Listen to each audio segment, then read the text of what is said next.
Wala ka pang balita tungkol sa paglabas niya, Senyora Valeria? Wala pa. Hindi pa rin kami nananalo sa kaso ngayon, Berta. Kahit paggamitin niyo ang impluensya ng pamilya niyo? Ay, ganun na nga.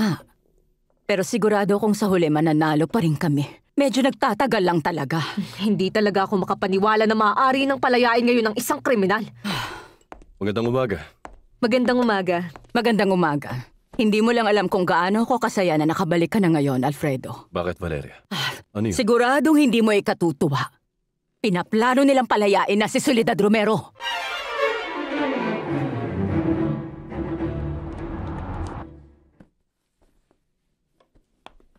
Bakit ka nagmamadali, Rosalinda? Kailangan kong magawa ng paraan para makalabas si Beto sa kulungan.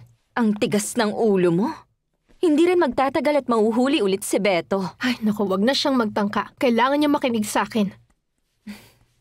Ang ganda ng tela ng damit mo, ah. Oo nga, hindi ba? Sabi sa akin ni Lucy, susuotin mo yan pagpunta mo sa boyfriend mo. Hindi ba't bastos siya? Sabi mo hindi ka nababalik. Akala ko ba mataas ang respeto mo sa sarili mo? Gagawin ko ang lahat, matanggap lang ako ng mama ni Fernando Jose. Hindi ka ba nanliliit? Hindi. Hindi, kasi para naman to sa relasyon naming dalawa. Pinagkalooban siya ng pardon para mabawasan siya ng 5 taon. Pero pinaglalaban namin ni Fernando Jose na hindi siya makalaya sa kulungan na yon.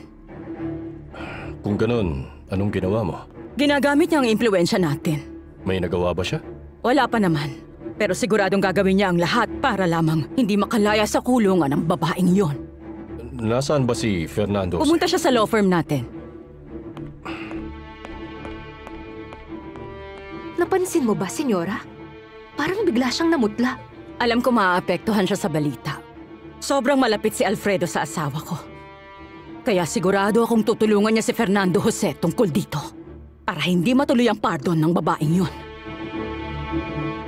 Siguradong mahihirapan siyang tanggapin ka kung bastos talaga siya.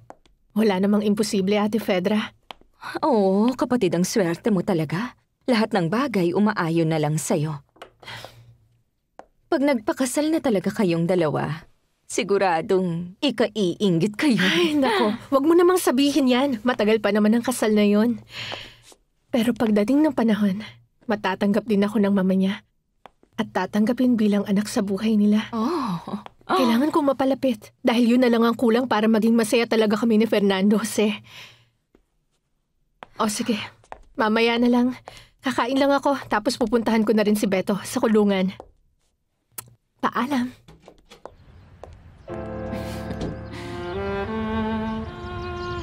Hindi tayo parehas ng iniisip, Counselor. Mamamatay tao siya, hindi dapat kaawaan. Alalahanin niyong hindi basta-basta ang nagawa niyang kasalanan. Hindi patas na tatanggalan siya ng 5 taon para makalaya na siya ngayon. Kahit ano pang dahilan ng sabihin ninyo, hindi mababalik ang buhay ng ama ko. Fernando Jose. Sandali lang, hindi dapat matuloy ang pardon.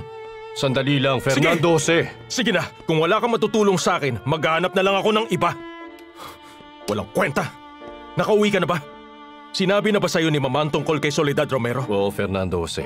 Kaya nga ako agad nagpunta dito. Sobrang nag-aalala si Fernando Jose, Lucy.